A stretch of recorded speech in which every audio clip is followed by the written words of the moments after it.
Now, this illustration deals with the receptacles installed outdoors. In accordance with NEC 210.8 as in boy 4.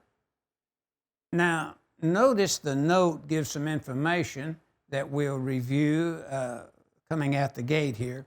And it says, where receptacles are used in industrial establishments, only GFCI protection on receptacles shall not be required where the conditions of maintenance and supervision ensure that only qualified personnel are involved, that are limited to use with equipment qualified under an assured equipment grounding conductor program as permitted and allowed in 590.6B2.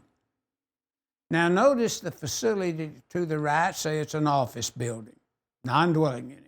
You see the lights around it for parking and providing light at night and so forth. The receptacle outlet shall be GFCI protected in accordance with 210.8B4.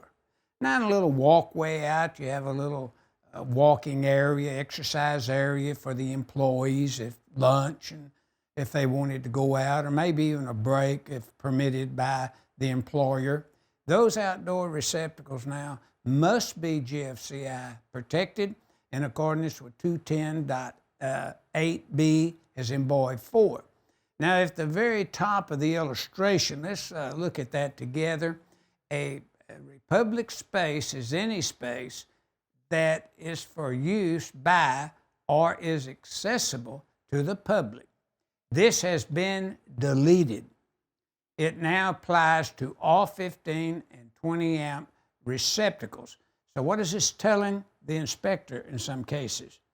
Where you see these receptacles, they're not GFCI protected. Check it out. By which NEC were they installed by, and they may fall under that public service rule.